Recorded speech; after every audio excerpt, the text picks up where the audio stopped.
6 years I lived here in peace. Then the HOA president knocked on my door. She handed me a demolition notice for my bridge. My neighbors gasped when they heard the deadline. I just nodded and said, "Understood."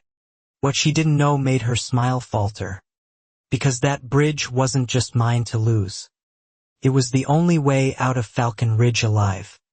My name is Marin Kessler, and I restore old furniture for a living. The same trade my grandfather Otto taught me on this land. I raised my son Eli here alone after my husband Danny passed. In the farmhouse Otto built beside Alder Creek. The covered bridge crossing that creek had stood since 1961. Older than the road it fed into. Older than Falcon Ridge Estates itself. I never thought a wooden bridge could become the center of a war. But Denise Halloran had a way of turning quiet things into battlefields. Falcon Ridge Estates was carved out of old ranchland in the early 2000s.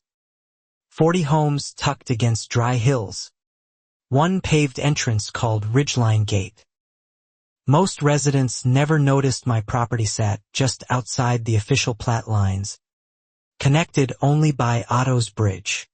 Denise Halloran had run the HOA board for 9 years, unopposed, unchallenged, and increasingly untouchable. She wore blazers to backyard barbecues and carried a laminated copy of the covenants everywhere, quoting rule numbers like scripture whenever someone dared repaint a fence. I kept my distance from HOA politics since Danny died. My property, technically grandfathered in under an old county easement, wasn't even required to pay full dues, a fact that had quietly irritated Denise for years. Though she never said so directly, the irritation started small. A letter about my mailbox height. A complaint about Eli's basketball hoop.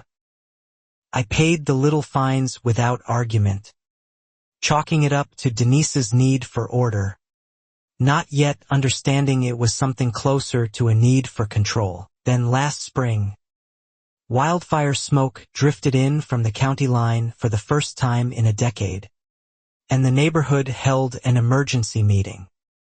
I attended out of curiosity, sitting in the back row of the community clubhouse, not expecting my name to come up at all.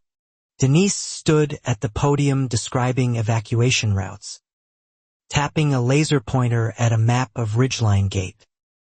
She never mentioned Alder Creek, never mentioned the old bridge, and I remember thinking it strange that Otto's Crossing wasn't even drawn on the county map she used. Walt Petrosky, my neighbor 2 lots down, leaned over and whispered that he used to inspect county roads before retiring. He said Ridgeline Gate flooded every spring and that the fire department had flagged it years ago as a bottleneck, though nothing had ever been fixed. I didn't think much of it then. I assumed the county had a plan, that grown adults in charge of 40 families wouldn't leave a single exit as the only way in or out during a wildfire. I was wrong about a great many things that year. A week later, Denise cornered me at the mailbox cluster, complimenting my bridge's charm before pivoting sharply to its unpermitted structure status under the current HOA design guidelines. I explained it predated the HOA by 4 decades. She smiled and said permits didn't care about history. I laughed it off at first, thinking it was another one of her small campaigns, like the mailbox height or the basketball hoop.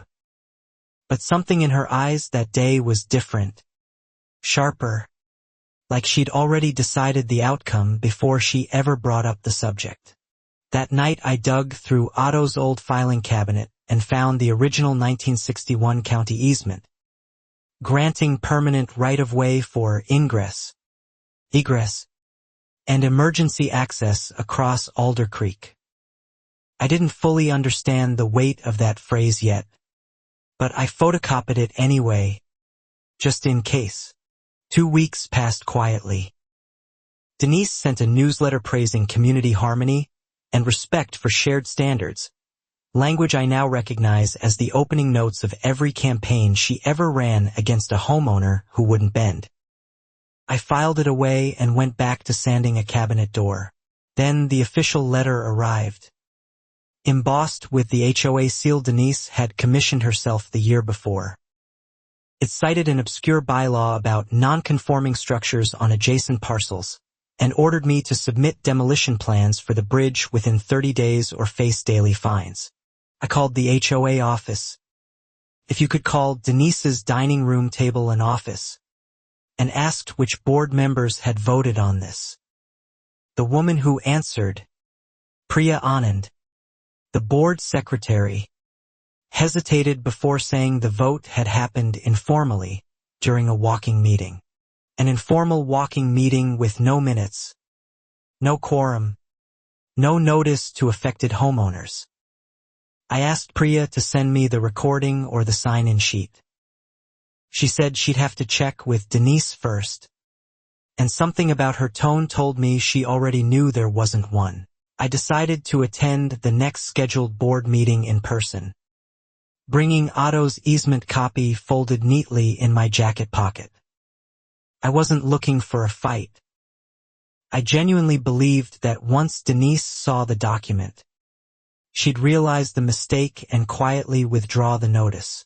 The clubhouse was half full that night, mostly retirees and a few young families who'd moved in during the pandemic boom.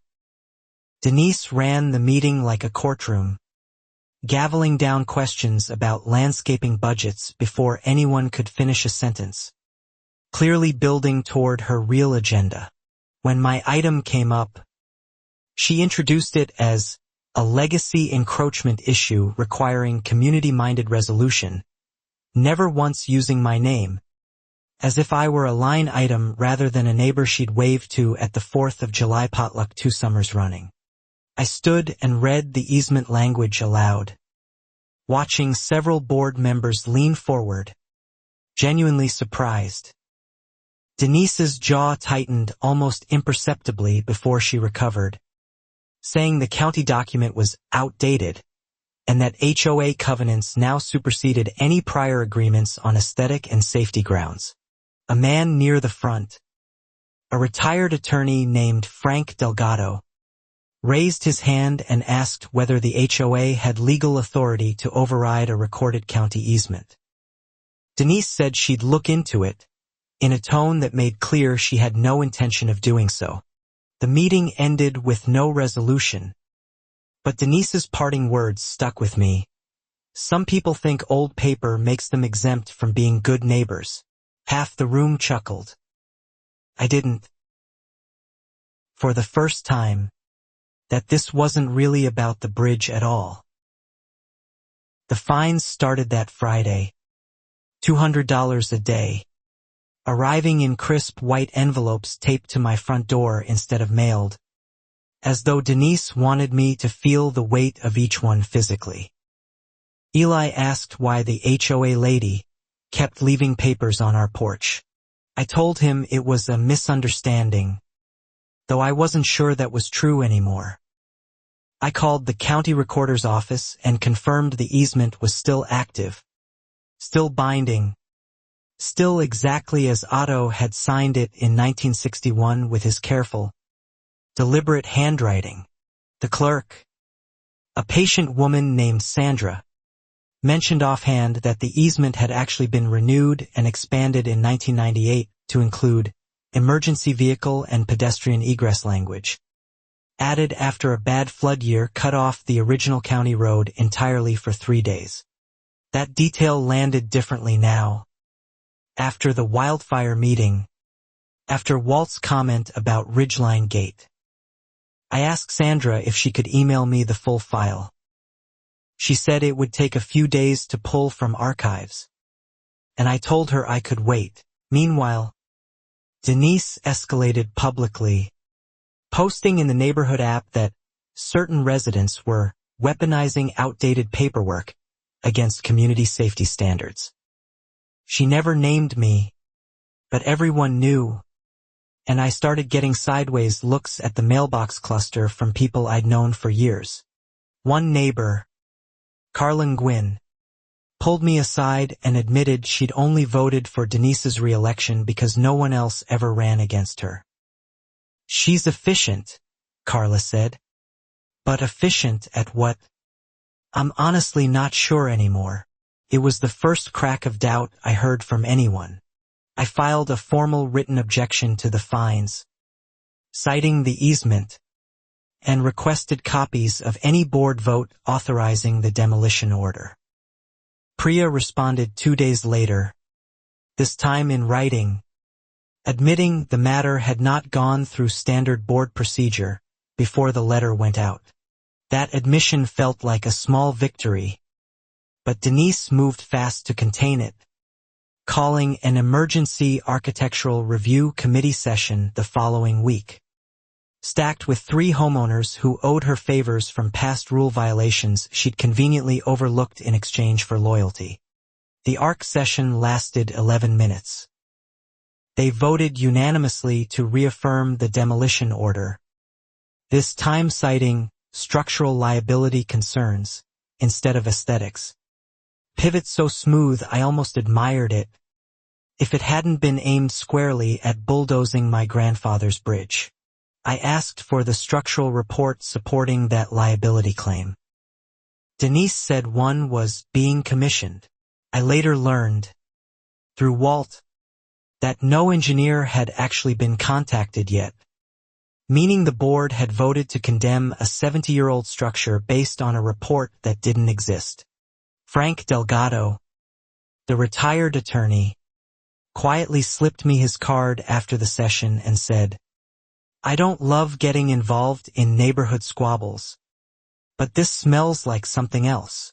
I didn't yet know what he meant, only that his instincts matched the unease growing in my chest. That night, Eli found me at the kitchen table surrounded by paperwork and asked if we were going to lose the bridge. I told him no, though I had no real proof to back that up. Only Otto's easement and a stubborn refusal to let Denise win by exhaustion. The fines kept coming, now totaling over $3,000, threatening a lien on my property if unpaid within 60 days. I learned liens could eventually force a sale, a fact that turned my stomach in a way the fines themselves never had. I called a real estate attorney, not Frank yet, someone recommended by Carla, who confirmed HOAs generally couldn't override recorded county easements but warned that fighting it would take months and money I didn't have lying around from restoring antique dressers for retirees. Walt started coming by more often, ostensibly to borrow tools, but really to share what he remembered from his inspection days. He mentioned a fire department report from years ago flagging Ridgeline Gate as a single point of failure evacuation corridor, never formally addressed by the county. "If that bridge is the only backup route," Walt said one afternoon, sanding a chair leg beside me, "Denise tearing it down isn't just illegal, it's dangerous." I hadn't put those two facts together fully until he said it aloud, and the room felt colder somehow. I requested the county's emergency services plan for Falcon Ridge Estates under a public records request, unsure what I'd find. Sandra at the recorder's office said it would take 2 to 3 weeks to process. Standard turnaround, and I forced myself to be patient. In the meantime, Denise posted photos of my bridge in the neighborhood app captioned, "Safety hazard or charming relic. You decide." Inviting comments. Most were supportive of me, to my surprise, though a vocal handful parroted Denise's language about rules being rules for everyone. One comment stood out, from a newer resident named Bill Ostrowski, who wrote that his insurance agent had once asked him about secondary egress options during a policy review, and he'd had no idea what to say because he'd never seen one on any map. That comment got quietly deleted within the hour. I took a screenshot before it disappeared, unsure why, only sensing that small inconsistent details like that were starting to matter more than I understood. Pieces of a picture Denise seemed determined to keep incomplete. Frank called that evening, having done some digging of his own, and said he found something interesting in old county meeting minutes from 1998 about the flood that prompted the easement expansion. He asked if I could meet him at the library archive room Saturday morning. Frank spread photocopied minutes across a library table, pointing to a paragraph where county officials explicitly designated the Kessler Bridge crossing as the sole alternate egress for the then-new Falcon Ridge subdivision, pending construction of a second entrance that was never built. Never built, I repeated, staring at the sentence. Frank nodded grimly. Developers cut corners. County let it slide. And eventually everyone just forgot. Except your grandfather, who kept the crossing maintained out of his own pocket for decades without anyone asking him to. I felt something shift in my chest. Pride tangled up with anger, realizing Otto hadn't just built a pretty bridge. He'd quietly kept an entire neighborhood's emergency lifeline functional for free, while the people living there never even knew it existed, let alone thanked him.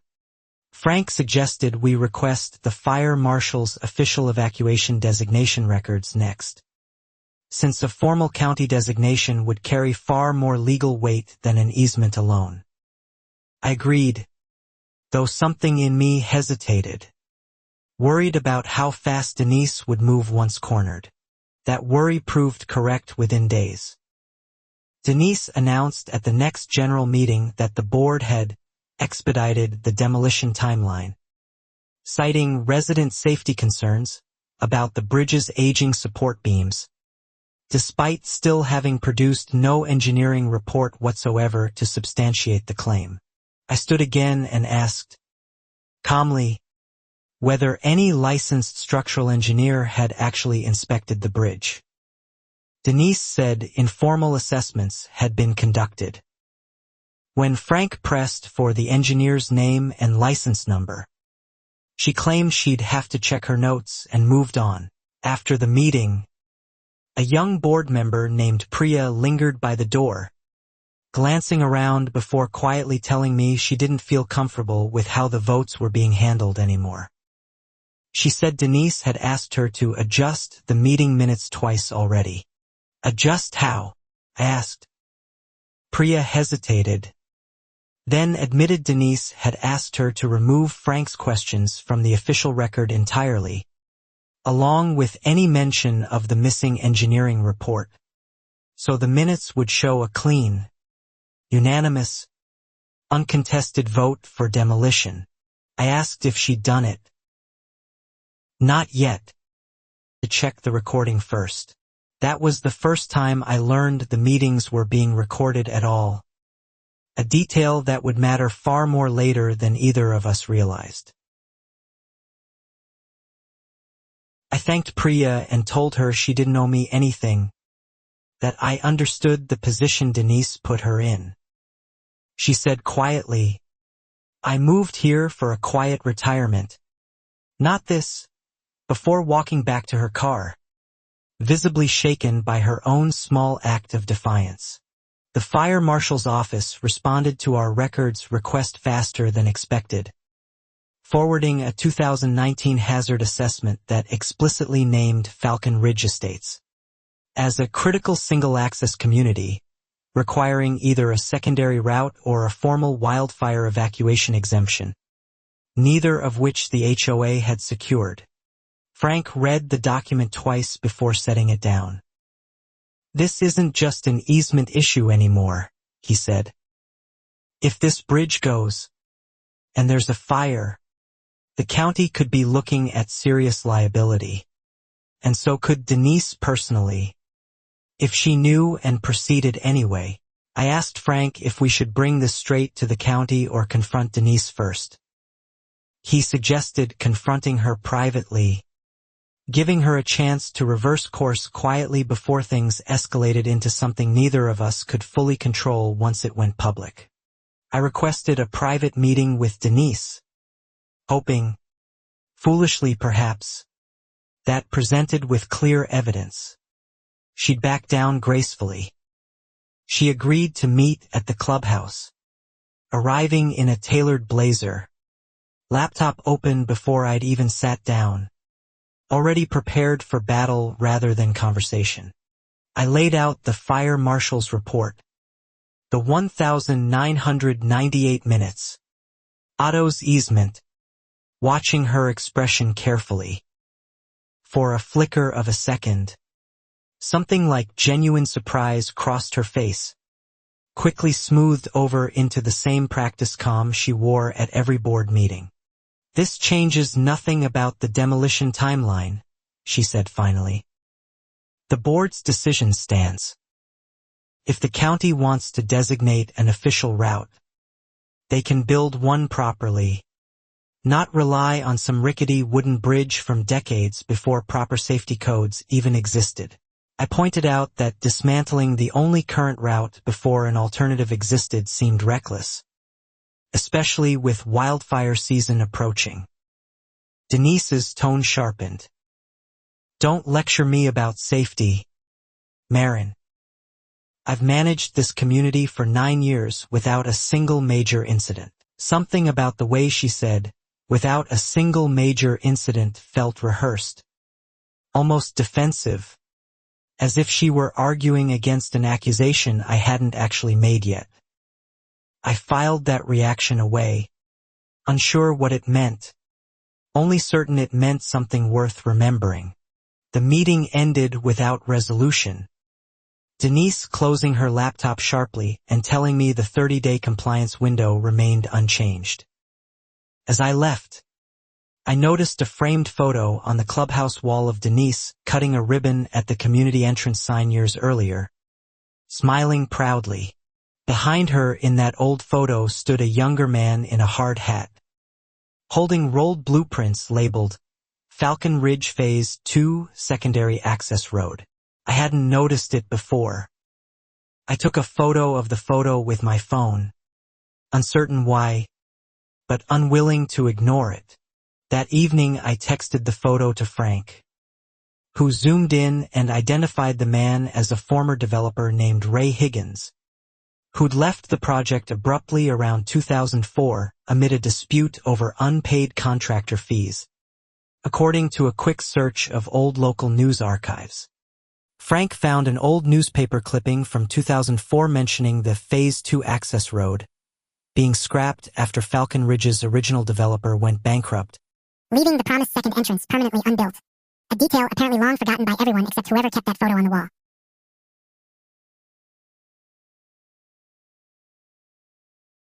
I asked Walt if he remembered anything about Ray Higgins. Walt's face darkened slightly. "Denise's late husband," he said. "She married into this community, took over managing the HOA after he passed, kept his old development connections quiet. People forget things like that around here." That fact rearranged something in my understanding of Denise entirely. She wasn't just an overzealous rule enforcer. She was protecting a legacy, or perhaps covering for a mistake her own family had left behind, one that made my bridge inconvenient in ways beyond simple aesthetics. If the county ever formally investigated the missing Phase 2 road, questions might resurface about who profited from cutting corners, and about why an HOA president with development ties had spent years quietly discouraging any conversation about secondary access routes at all. I didn't share this theory publicly yet, unsure if it was fair or accurate, but I mentioned it to Frank, who agreed it explained Denise's uncharacteristic urgency far better than aesthetic complaints about a wooden bridge that had stood peacefully for 60 years. The fines crossed $5,000 that week. I paid what I could to avoid the lien threshold, draining savings I'd set aside for Eli's community college tuition, telling myself this fight mattered more right now, though the number made my hands shake counting it out. Eli noticed the strain, asking bluntly one night if we might have to move. I told him the truth this time, that it was possible if I lost, but that I believed we had real facts on our side now, not just Otto's stubborn old paperwork. He surprised me by pulling up the neighborhood app on his phone and showing me a growing thread of comments questioning Denise's demolition order. Several neighbors now openly asking why no engineering report had ever been produced despite repeated public requests over several weeks. Carlin Gwynn had posted asking directly, "Has anyone actually seen this bridge in person? It looks sturdier than half our decks." The comment got dozens of likes. A small but visible crack in the unified front Denise had spent years carefully cultivating among residents. Denise responded publicly with a lengthy post about misinformation and outside agitators, a phrase that made several longtime residents visibly uncomfortable, since I was, by any measure, about as inside this community as anyone could be, having lived here longer than most of them. For a strange, quiet week, nothing happened. No new fines arrived. No emergency meetings were called. And I almost let myself believe Denise was reconsidering. Frank warned me this kind of silence usually meant regrouping, not retreating, and I should use the time wisely. I used it to request certified copies of every document we'd gathered.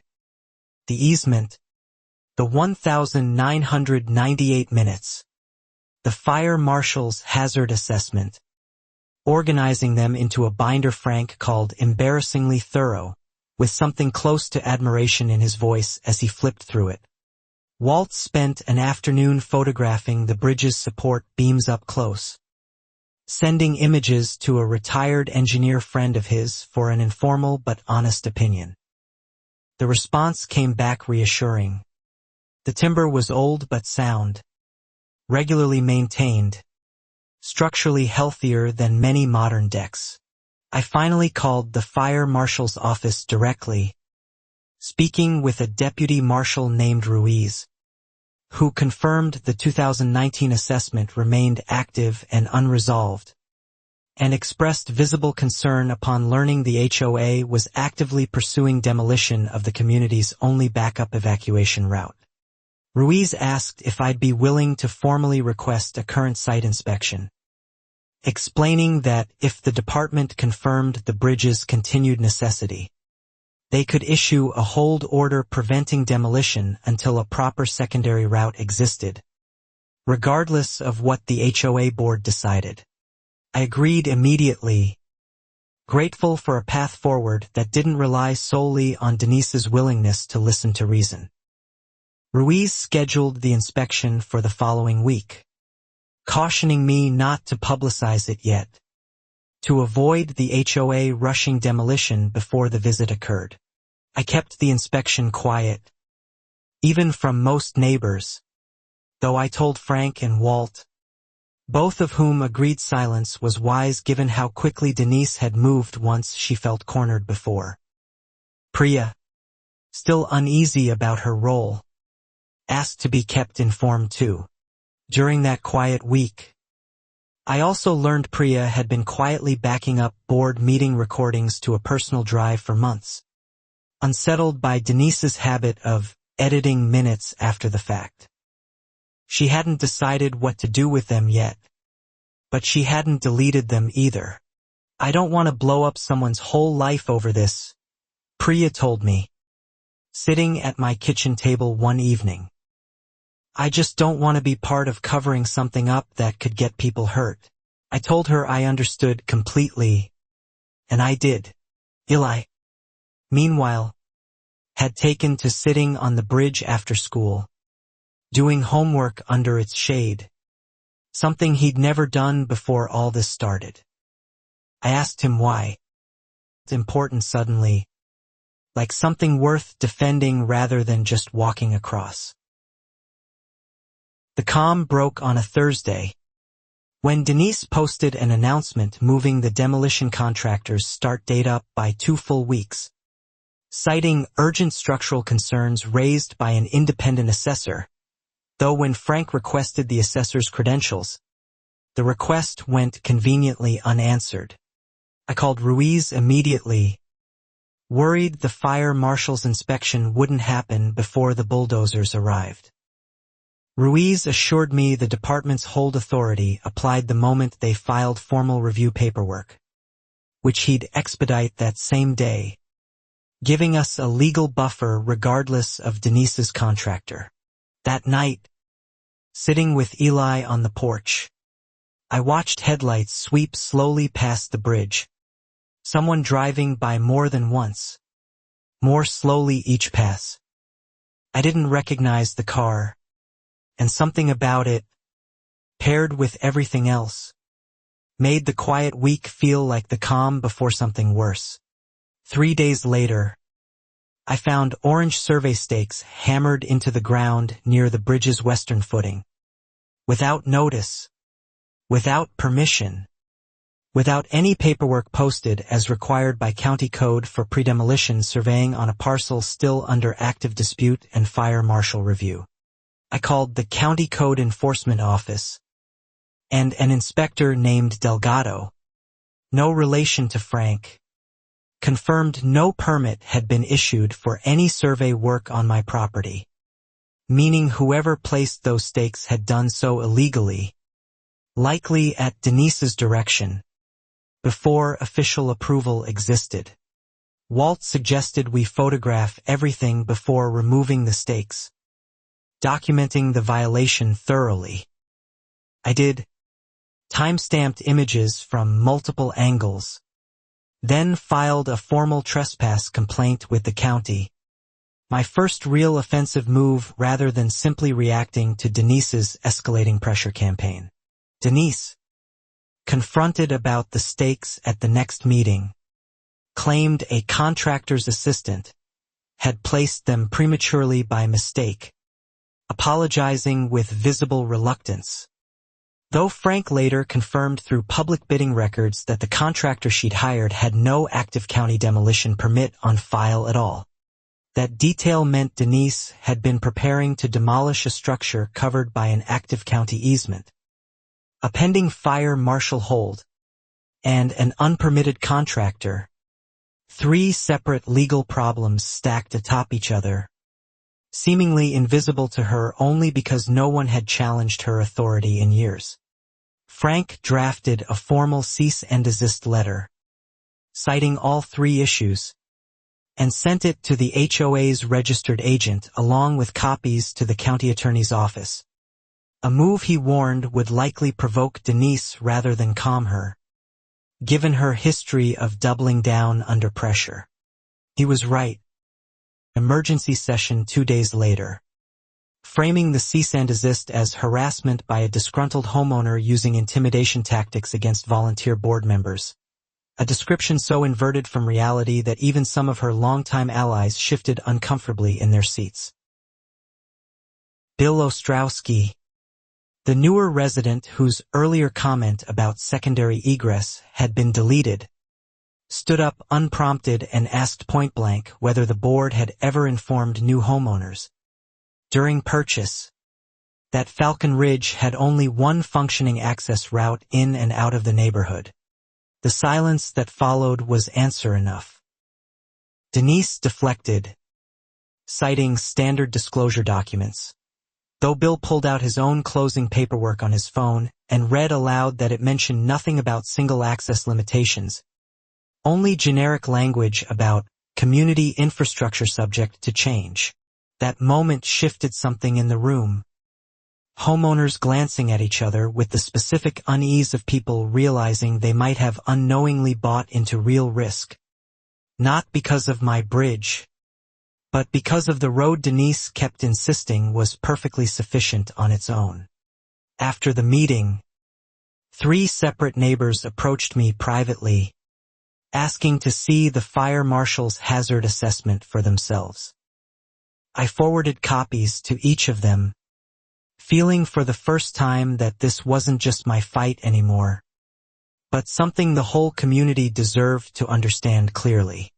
Denise responded to the growing unease not with transparency, but with a slicker campaign, hiring a small design firm to produce glossy renderings of a proposed modern pedestrian gateway to replace my bridge, emphasizing safety and aesthetics while never once mentioning the fire marshal's hold.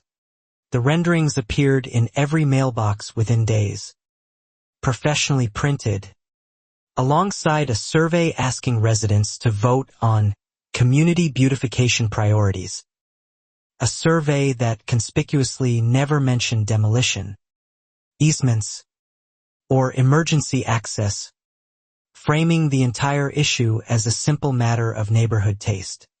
I recognized the strategy immediately, having seen similar tactics in restoration client disputes over historic homes. Redirect attention toward aesthetics, away from legal substance, and let public opinion, shaped by pretty pictures, do the heavy lifting Denise's actual arguments could no longer accomplish. Frank suggested we counter not with anger, but with plain facts, printing our own simple flyer listing the 3 unresolved legal issues in clear language. No renderings, no spin, just dates, document numbers, and a direct invitation for neighbors to verify everything themselves at the county office. We distributed it the same afternoon, walking the neighborhood together, an odd trio, a widow, a retired attorney, and a retired inspector, going door to door in a community most of us had lived in for years without ever really meeting each other before now. Reactions varied. Quietly, clearly already suspicious of Denise's tightening grip. Others repeated her talking points nearly verbatim, calling us troublemakers stirring up unnecessary drama over a bridge nobody even uses for anything important besides my own personal property access.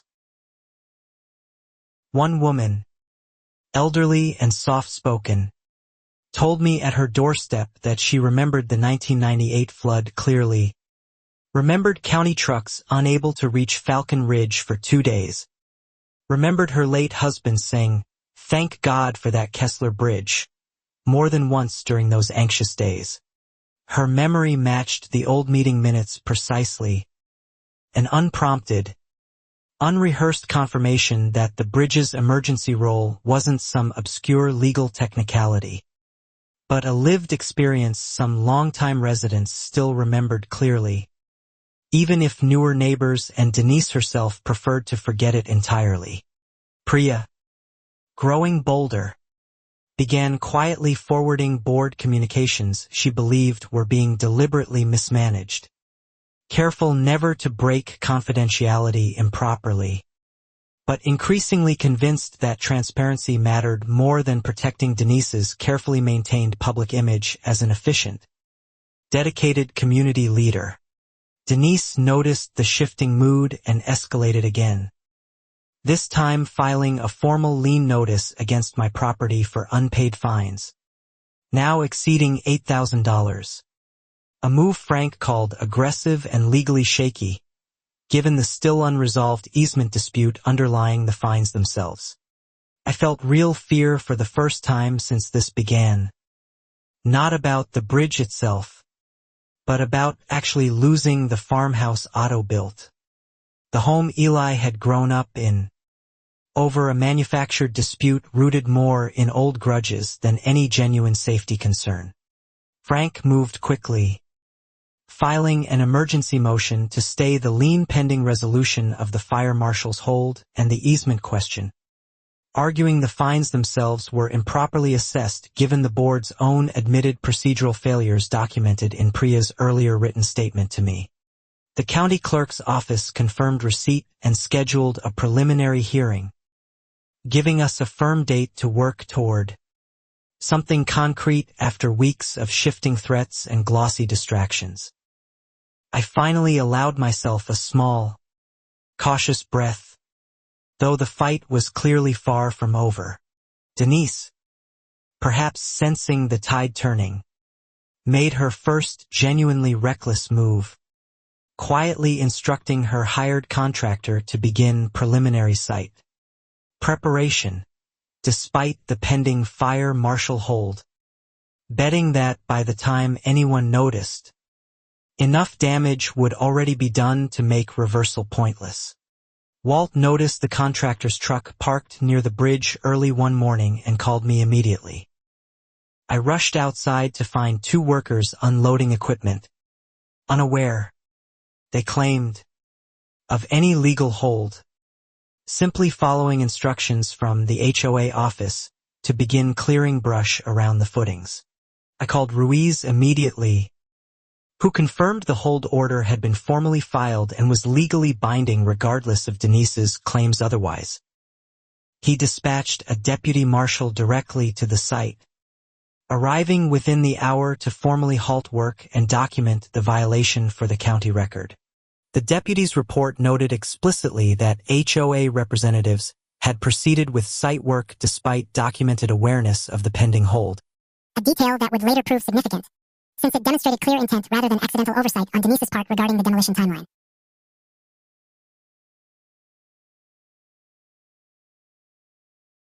Denise, informed of the halted work, arrived at my property in person for the first time, visibly frustrated, insisting the contractor had misunderstood instructions. A claim contradicted moments later when the lead worker showed the deputy a text message. That text message, screenshot and preserved by the deputy as evidence, represented the first hard proof that Denise had knowingly directed illegal action against a formally documented safety hold, a fact Frank said would matter enormously if this ever escalated toward real legal consequences for her personally. Word of the halted demolition spread through the neighborhood app within hours, this time with photos of the deputy marshal's vehicle parked beside my bridge, an image far more persuasive than any glossy rendering Denise's design firm had produced over the previous weeks. Carlin Gwynn commented simply, "This isn't about a bridge anymore, is it?" A sentiment echoed dozens of times beneath her post, as neighbors who'd stayed quiet for months finally began openly questioning not just this decision, but Denise's entire pattern of leadership over the years.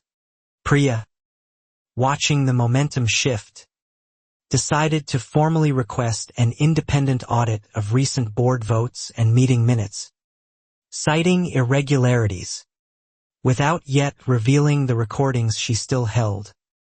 A cautious first step toward accountability that wouldn't fully expose her own position prematurely. Denise fought the audit request bitterly, calling it an unnecessary distraction from real community priorities. Though for the first time, her usual allies on the board hesitated to back her fully, sensing correctly that public opinion had shifted meaningfully against reflexive loyalty. Frank suggested we use this momentum wisely, requesting Denise's full communication records with the demolition contractor through a formal HOA transparency request, a right technically guaranteed under the community's own governing documents. Ones Denise herself had insisted everyone follow strictly. Until now, the request created visible panic in Denise's next public statement. A rambling post about protecting board members from harassment, language increasingly disconnected from the calm, procedural tone she'd maintained for years, revealing cracks beneath the polished exterior she'd carefully built for nearly a decade. I felt a strange mix of vindication and sadness watching her unravel publicly, remembering the woman who'd once organized a lovely holiday lights contest, genuinely bringing neighbors together, before power and old grudges apparently curdled something that might once have been good intentions. Walt, less sentimental than me, simply said, People don't change overnight, Marin. She was always like this. It just took a big enough fight for everyone else to finally see it clearly. I couldn't fully disagree, though part of me still hoped for a different ending. The preliminary hearing date arrived. Held in a modest county courtroom. Frank representing me formally now. Laying out the easement. The 1,998 minutes. The fire marshal's hold. And the deputy's incident report documenting Denise's knowing violation. Methodically, without theatrics. Letting the facts speak plainly. Denise's attorney, hired hastily and clearly underprepared for the depth of documentation against her, argued the HOA retained reasonable discretion over structures on adjacent parcels, an argument the judge visibly struggled to take seriously given the active fire marshal hold already on record. The judge granted our stay on the lien and fines pending full resolution, and separately noted significant concern about the HOA proceeding with demolition work despite an active safety hold. Language that fell just short of a formal rebuke but clearly signaled where this was heading. Outside the courthouse, Denise refused to speak with me, walking briskly to her car, though her attorney lingered briefly, telling Frank quietly that he'd advised her to consider alternative resolution options. A phrase Frank later translated for me simply as, "Her lawyer knows she's losing." That evening, back home, Eli asked if this meant we'd won.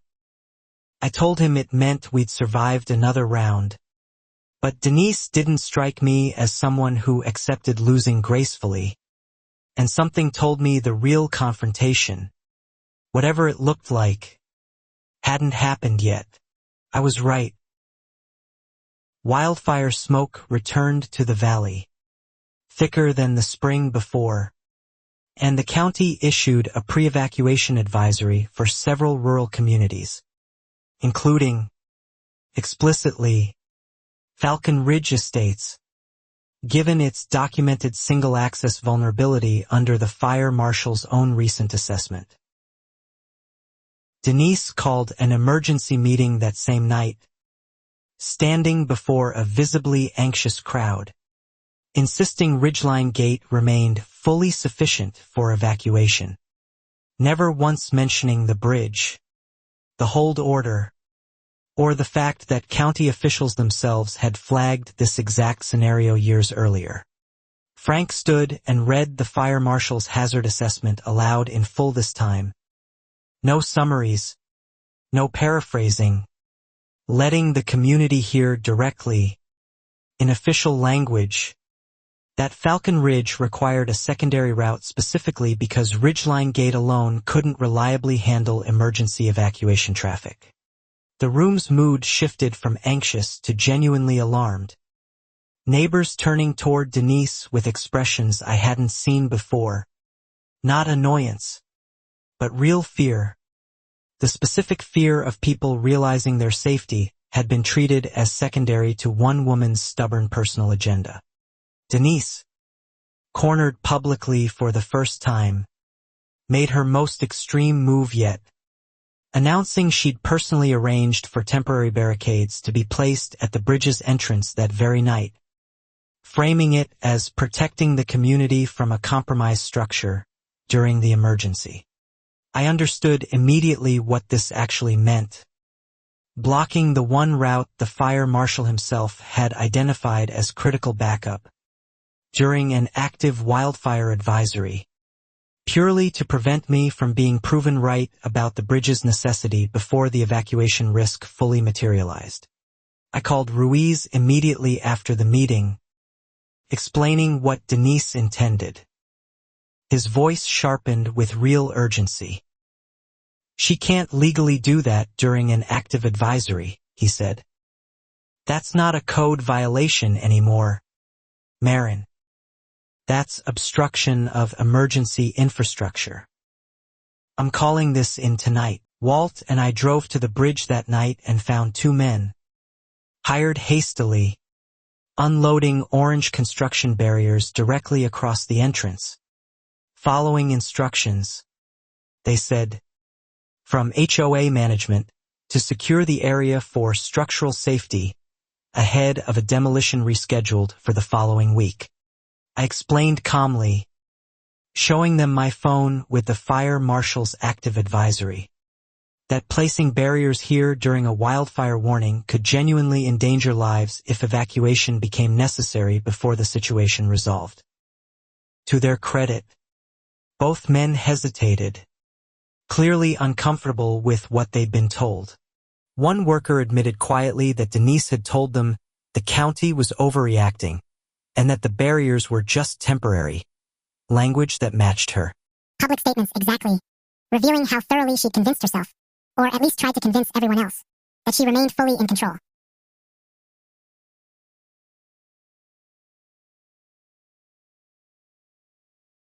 Sheriff's deputies arrived within 20 minutes of Ruiz's call, along with a fire marshal representative, formally documenting the attempted barricade as a direct violation of the active hold order, this time with clear evidence of intent given Denise's public announcement earlier that same evening. Denise arrived shortly after, visibly startled to find deputies rather than compliant contractors waiting for her, launching immediately into an explanation about community safety that the lead deputy interrupted firmly, stating plainly that obstructing designated emergency infrastructure during an active advisory carried serious legal consequences. I watched something in Denise's composure finally crack completely, her voice rising in a way I'd never witnessed before, insisting this was her community, her decision, her responsibility. Words that sounded less like leadership now and more like someone who genuinely lost sight of any boundary at all. The deputy calmly informed her that the barriers would be removed immediately, and that further attempts to obstruct the bridge during the advisory period could result in formal charges. Language Denise clearly hadn't expected to hear directed at herself after 9 years of near-total authority. Neighbors, drawn by the flashing lights, gathered at a respectful distance, watching in near silence as the barriers Denise had ordered were dismantled under official supervision. An image far more damning than any flyer or public statement Frank and I could have produced ourselves. Bill Ostrowski, standing nearby with his phone recording, later posted the footage in the neighborhood app with a simple caption, "This happened tonight, during a fire advisory, at our only backup exit." The video spread through the community faster than anything Denise had ever posted herself. By morning, the story had reached beyond the neighborhood app entirely, a local news outlet picking it up after a resident forwarded the footage directly, running a short segment about an HOA president allegedly obstructing emergency infrastructure during an active wildfire advisory in the region. Denise didn't respond publicly to the news coverage, a silence more conspicuous than anything she might have said, given her usual instinct to control every narrative surrounding her leadership, no matter how small or how clearly the facts had already spoken for themselves. Priya, watching the situation reach a breaking point, finally decided the recordings she'd preserved needed to matter now. Not to punish Denise personally, she told me, but because the pattern of behavior clearly extended beyond just this one dangerous night involving the barricades.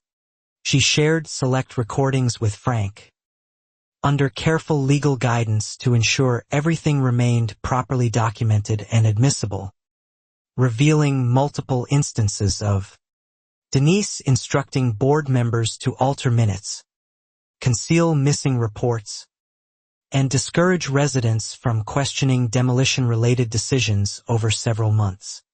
One recording captured Denise explicitly saying, "If people knew that bridge was the only real exit, they'd never let me touch it. A statement that eliminated any remaining doubt about whether her actions stemmed from genuine safety concern or simply personal determination to win. Frank, listening to that particular recording twice, said quietly, "This isn't about the bridge's condition at all, is it?" This was always about her not being told no.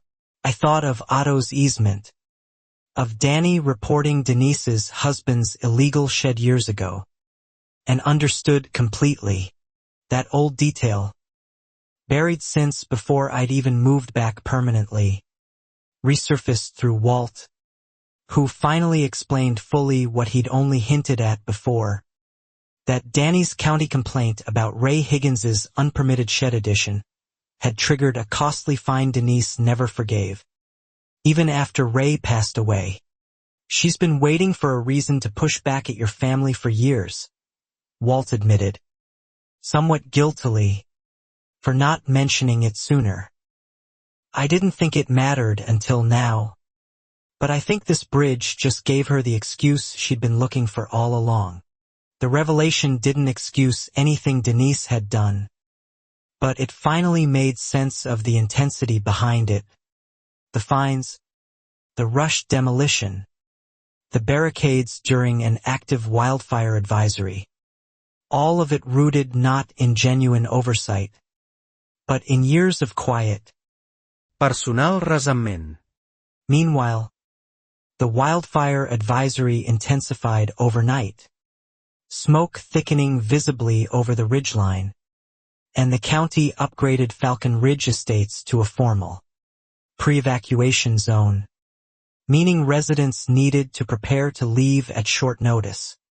With both routes now, thankfully, legally protected and fully accessible, I packed a bag for Eli and myself, glancing at the bridge from the porch, thinking of Otto maintaining it quietly for decades, never asking for recognition, simply understanding, in a way Denise apparently never could, that some responsibilities exist beyond personal pride or convenience. Around midnight, the advisory escalated to a mandatory evacuation order for our section of the valley, sirens echoing faintly from the county emergency system, and within minutes, headlights filled Ridgeline Gate as residents attempted to leave through the single paved entrance simultaneously. Traffic backed up almost immediately, exactly as the fire marshal's report had warned years earlier. Cars idling nose to tail along the narrow road, tempers fraying, small children crying in back seats. The exact scenario Denise had spent months insisting could never realistically happen here. I drove Eli toward the bridge instead, joining Walt, Carla, and several other households who'd learned, through the recent chaos, that Otto's crossing offered a legitimate alternate route toward the county highway, one that had nearly been paved over entirely by sheer stubbornness. The crossing held steady beneath a dozen vehicles that night, old timber groaning slightly under unfamiliar weight but never faltering, exactly as Walt's engineer friend had assessed weeks earlier, proving in the most literal way possible everything Denise had spent months denying outright. We reached the county highway within 15 minutes, joining a slower but manageable flow of traffic, while, according to later reports, Ridgeline Gate remained gridlocked for nearly 2 additional hours, trapping dozens of families closer to the advancing smoke than anyone found comfortable afterward. I later learned Denise herself had been stuck in that gridlock, refusing until the very last minute to use the bridge she tried so hard to destroy, apparently choosing personal pride over practicality even as flashing emergency lights crawled forward inch by agonizing inch beside her. A neighbor who eventually recognized her car described Denise gripping the steering wheel, staring straight ahead, refusing eye contact. As word spread through idling vehicles about the alternate route dozens of families had already used successfully just a few hundred yards away. By the time Denise finally reached the highway, well over 2 hours later than most of the bridge users, the wildfire had been contained roughly 6 miles from Falcon Ridge. A relatively minor scare in the end, though one that revealed every weakness her leadership had left exposed. The following days brought a wave of community reckoning unlike anything Falcon Ridge had experienced before. Homeowners openly comparing evacuation experiences. The bridge users calm and orderly. The Ridgeline Gate group frustrated, frightened, and increasingly furious at the person who'd nearly cost them a working alternative.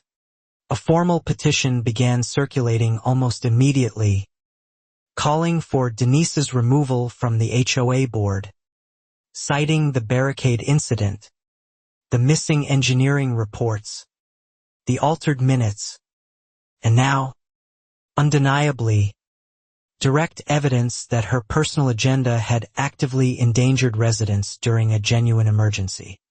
Priya, no longer hesitant, formally submitted her preserved recordings to the board's newly requested independent audit, alongside written testimony describing months of pressure to conceal procedural failures, effectively ending any remaining ambiguity about whether Denise's actions had been accidental or deliberate. Frank filed a formal complaint with the county detailing the obstruction incident, the falsified minutes, and the missing structural report used to justify emergency demolition timelines, requesting both civil review of the HOA's conduct and consideration of separate consequences for Denise personally. Denise, facing mounting pressure from every direction, attempted one final desperate move, calling an emergency vote to dissolve the current board entirely and reconstitute it under her sole temporary authority for stability during ongoing investigations, a maneuver even her closest allies refused to support. The vote failed spectacularly, 7-1. With even board members who'd previously stayed loyal now openly stating they could no longer defend decisions they hadn't been properly informed about, especially after hearing Priya's recordings played aloud during the closed-door investigative session. I wasn't in that room, but Frank was representing residents' interests, and he told me afterward that Denise sat silently through most of it, her usual composure finally completely gone, staring at documents she could no longer spin, explain away, or quietly bury. News of the failed vote spread quickly, and the community's mood shifted from anger toward something closer to exhausted relief. The sense of a long, unnecessary battle finally approaching its natural end, though the formal consequences still needed to work through proper channels first. The county attorney's office confirmed it would review the obstruction incident for potential charges, while a separate civil case, organized collectively by several affected homeowners, including myself, began forming around the improperly assessed fines, the fraudulent lien, and months of documented procedural abuse. Denise hired a new attorney, this one considerably more cautious, who advised her privately, according to Frank's later account, that continuing to fight publicly would likely worsen both the criminal exposure and the civil liability already stacking steadily against her from multiple directions. I received a letter, not from Denise directly, but through her attorney, offering to drop all outstanding fines and formally withdraw the demolition order in exchange for my dropping the civil complaint against her personally. A deal Frank called predictably self-serving, even in retreat.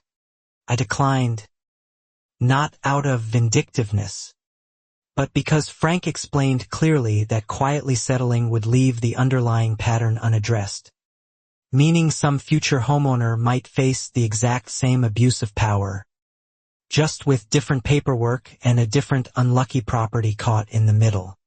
Instead, we proceeded through proper channels, The civil complaint moving forward alongside the county's separate obstruction investigation. Methodical and unglamorous. Nothing like the dramatic confrontations of recent weeks. Just paperwork, depositions, and the slow, steady grinding of accountability finally catching up.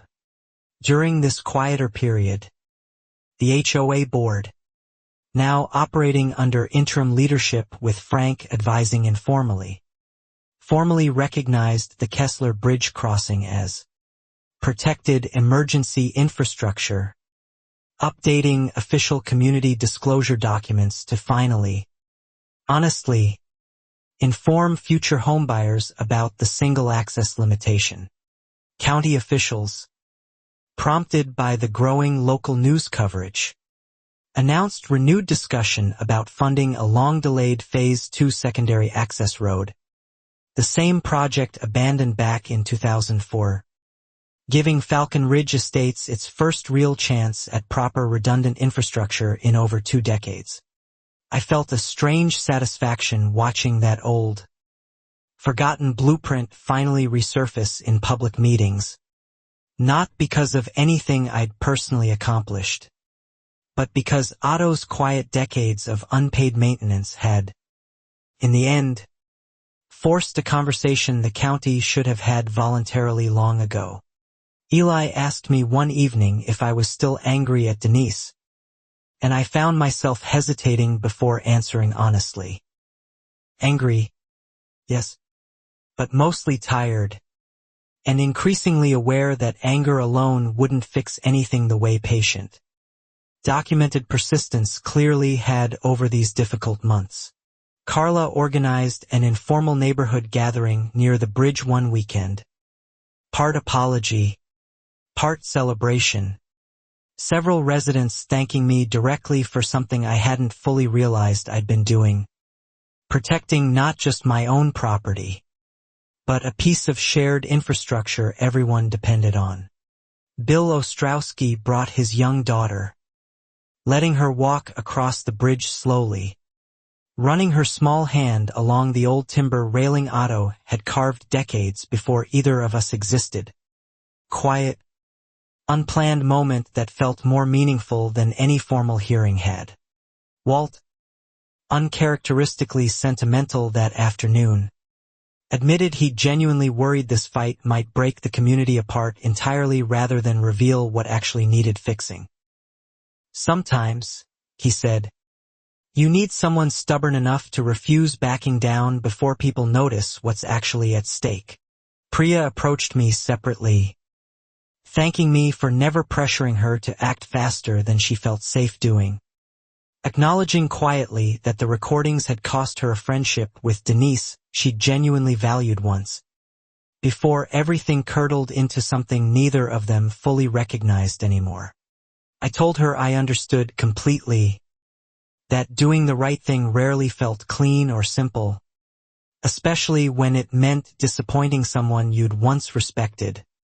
A truth I'd learned slowly myself throughout this entire exhausting, unexpected fight over a bridge my grandfather built. The civil case proceeded through discovery over the following weeks, uncovering additional troubling details, including evidence Denise had personally profited from steering landscaping and maintenance contracts toward companies connected to her late husband's old development associates, a separate financial impropriety unrelated directly to the bridge. Frank called this discovery a gift we didn't ask for, explaining it strengthened our broader argument about a consistent pattern of self-interested governance, rather than isolated poor judgment, giving the county attorney additional grounds to consider more serious charges beyond the obstruction incident alone.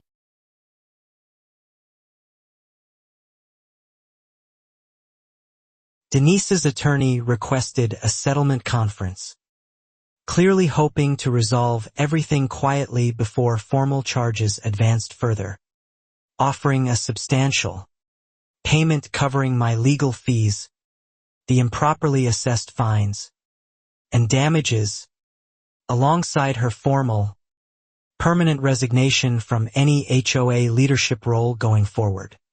I discussed the offer carefully with Frank, weighing the exhausting prospect of prolonged litigation against the genuine value of closure for Eli and myself, ultimately agreeing to settle, provided the resignation remained permanent and the county's separate obstruction investigation continued entirely independent of our agreement. Denise's attorney agreed to those terms without much resistance, a small, telling sign of just how thoroughly her position had collapsed. And within days, the settlement was finalized, formally clearing my property of all fines, liens, and demolition orders once and for all. The relief I felt signing those final papers surprised me with its intensity. Months of quiet fear finally lifting, replaced by something closer to exhausted gratitude toward everyone who'd helped along the way. Frank, Walt, Priya, Carla, and Eli's steady, uncomplaining patience throughout it all. Denise submitted her formal resignation letter to the interim board the following week. Brief and notably absent of the polished language she'd once wielded so effortlessly, simply citing personal reasons without acknowledging any of the specific circumstances that had actually forced her hand. Some residents wanted a public reckoning, a formal community statement condemning her conduct explicitly, but I found myself, somewhat to my own surprise, uninterested in prolonging the spectacle further, preferring instead to let the documented facts speak for themselves without additional public humiliation. The county's separate investigation into the obstruction incident concluded several weeks later, resulting in formal charges against Denise for obstruction of emergency infrastructure, a misdemeanor carrying fines and probation rather than jail time, though the professional and social consequences proved considerably more severe. Word spread quickly beyond Falcon Ridge, other local HOAs reportedly reviewing their own emergency access documentation after hearing about our situation. A small, unexpected ripple effect Frank called the only genuinely good use of a scandal like this during one of our final conversations together. I began noticing small changes settling into the neighborhood's rhythm. Board meetings now properly recorded and posted publicly. Minutes reviewed by multiple members before finalization. And a new transparency policy requiring any structural demolition request to include verified engineering documentation before consideration. Priya, encouraged by several neighbors including myself, agreed to run for HOA president in the upcoming election, promising exactly the kind of careful, documented, accountable leadership the community had clearly been missing, without ever needing to raise her voice or threaten a single fine. Election night arrived quietly. None of the tension or spectacle that had defined the previous months. Just neighbors gathering in the same clubhouse where Denise had once gavelled down every uncomfortable question, now filling out simple paper ballots for genuinely competing candidates. Priya won by an overwhelming margin, and in her brief acceptance remarks, she thanked residents for their patience during a difficult season of learning what accountability actually requires, carefully avoiding Denise's name entirely, a graciousness I doubt I could have managed in her position. I watched from the back row, exactly where I'd sat during that very first emergency wildfire meeting so many months earlier, struck by how far the community had traveled since then, from blind trust in unquestioned authority toward something closer to genuine, functioning self-governance. Eli, sitting beside me, whispered that it felt strange not having anything left to fight about. I told him that was probably the whole point. That quiet, unremarkable stability was actually the goal all along, however exhausting the path toward reaching it had turned out to be. In the weeks following the election, County officials formally broke ground on the long-delayed Phase 2 secondary access road. Funded partly through settlement money Denise's own missteps had indirectly generated. The strange, almost poetic irony neither Frank nor I had anticipated when this began. Walt attended the groundbreaking ceremony proudly, telling anyone who'd listen about his decades in county inspection work. Finally getting to see infrastructure done properly rather than quietly neglected for over 20 years due to bureaucratic inertia and one family's uncomfortable historical connections. I stood beside him, watching heavy equipment break ground on a project that should have existed since 2004.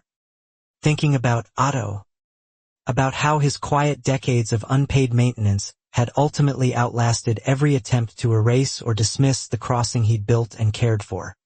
Denise, according to second-hand reports from neighbors who occasionally crossed paths with her at the grocery store, had moved to a smaller property outside the county, choosing distance over continued proximity to a community that no longer offered her the authority she'd once commanded so completely.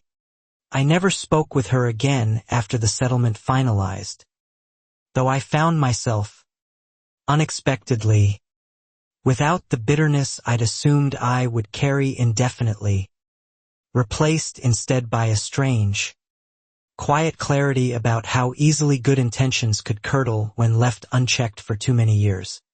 Carla organized one final gathering near the bridge that autumn.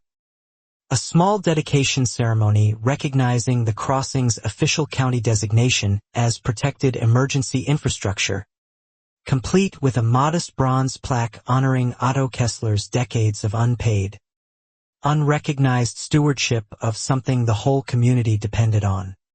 Priya spoke briefly at the ceremony, noting that the bridge's survival ultimately depended not on any single dramatic confrontation, but on quiet, persistent people documenting the truth patiently, a lesson she said she intended to carry into every decision she made as the new board president. Eli helped me polish the old timber railing that morning before the ceremony, running his hand along grooves Otto had carved by hand generations earlier, and for a brief, quiet moment, I felt Otto's presence there clearly, proud, I hoped, of how his bridge had held. Bill Ostrowski's daughter, now more comfortable crossing the bridge regularly, asked during the ceremony why it had almost been torn down in the first place. Bill knelt down and told her simply that sometimes people forget that rules exist to protect neighbors, not to punish them. I thought that explanation captured everything more precisely than any of my own attempts throughout this exhausting year. That Denise's failure wasn't really about ignorance or even genuine safety concerns, but about mistaking personal authority for actual care toward the people she'd been trusted to serve. The formal county designation meant the bridge could never again face demolition without extensive, transparent review involving multiple independent agencies. Effectively permanent protection Otto himself never could have imagined when he first started maintaining that crossing quietly, decades before anyone thought to ask him. I filed away Frank's binder, the one he'd once called embarrassingly thorough, into Otto's old filing cabinet alongside the original 1961 easement, a strange but fitting resting place for documents that had, in their own patient way, ultimately protected far more than just one family's property. Winter arrived calmly that year. None of the anxious tension that had defined recent seasons, just ordinary neighborhood life resuming its natural rhythm. Board meetings running efficiently under Priya's careful leadership. Disputes handled through documented process rather than unilateral decree from a single unquestioned authority. I returned fully to my restoration work, finding a strange comfort in repairing old, forgotten furniture again, pieces with their own quiet histories, much like the bridge itself, Structures that survived not through dramatic intervention but through patient, consistent care over many unremarkable years. Eli decided, somewhat to my surprise, that he wanted to study civil engineering after high school, telling me plainly that watching this entire situation unfold had shown him how much quiet infrastructure decisions actually mattered to real people's safety, more than he'd ever previously considered. Walt continued stopping by regularly, though now purely for company rather than borrowed tools or shared concerns, our friendship having settled into something comfortable and lasting, forged unexpectedly through months of documenting violations neither of us had ever anticipated needing to catalog so carefully. Frank eventually returned to a quieter retirement, though he occasionally consulted informally whenever new residents had questions about HOA governance, joking that Falcon Ridge had accidentally turned him into the neighborhood's unofficial legal historian, a role he seemed to genuinely enjoy despite his protests otherwise. Priya's leadership continued proving steady and fair throughout that first full year, board decisions now routinely including independent verification before any major structural or financial action, exactly the kind of careful process that could have prevented this entire ordeal from happening in the first place. I sometimes wondered whether Denise ever truly understood how close her choices had come to genuinely endangering the community she claimed to be protecting, or whether she remained convinced, even in quiet retreat, that she'd simply been an efficient leader undone by stubborn, ungrateful neighbors. Carla admitted once, over coffee, that she occasionally felt sorry for Denise despite everything, imagining the isolation of losing both a community and a carefully constructed identity built around control. I understood the sentiment, though I couldn't quite extend the same sympathy myself just yet. Spring returned eventually, the Phase 2 access road nearing completion, giving Falcon Ridge Estates its first genuine redundant route in over 2 decades, finally fulfilling a promise made back in the earliest development plans. Delayed by bankruptcy, bureaucracy, and one family's uncomfortable buried history, I attended the road's official opening ceremony alongside most of the neighborhood, watching county officials cut a simple ribbon across smooth new pavement, thinking how strange it felt that this straightforward infrastructure improvement had required an entire year of conflict just to finally happen properly. Eli asked if the bridge would still matter now that the new road existed. I told him it mattered more than ever, not just as backup infrastructure anymore, but as a reminder of what happens when communities allow unchecked authority to operate without genuine accountability for too long. The bridge remained exactly as it always had, quiet, sturdy, unassuming, carrying foot traffic and the occasional vehicle across Alder Creek. No longer burdened by demolition notices or fraudulent liens, simply existing again as what it always genuinely was, a well-built, well-loved piece of shared history. I still crossed it every morning, coffee in hand, checking the old support beams out of habit more than necessity now. A small ritual connecting me to Otto's original careful maintenance. Decades of quiet responsibility. I finally, fully understood the weight and value of myself. Occasionally, new residents moving into Falcon Ridge would ask about the bronze plaque near the bridge's entrance, and I'd tell them the short version. An HOA president once tried tearing this down, not realizing it was the only real way out during an emergency.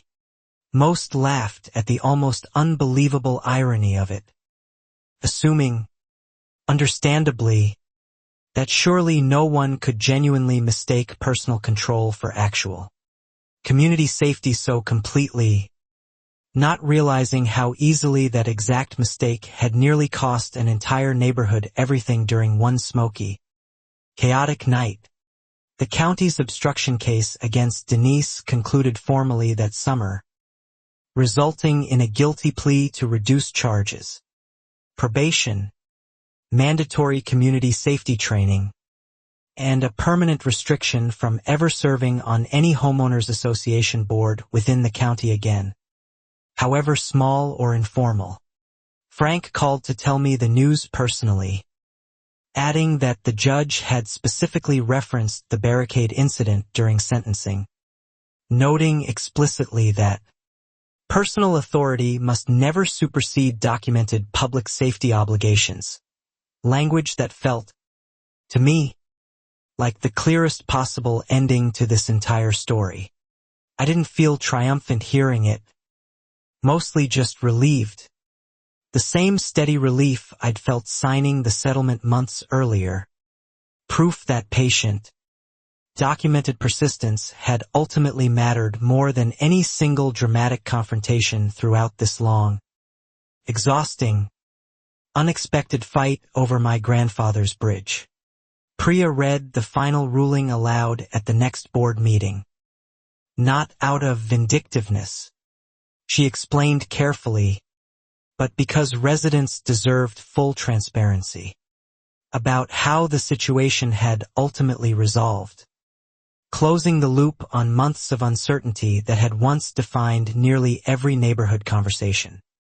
Bill Ostrowski suggested, half-jokingly, that the HOA formally update its bylaws to require any future demolition request affecting emergency infrastructure to include automatic fire marshal review, a suggestion the board adopted seriously within weeks, turning painful lived experience into genuinely useful lasting policy.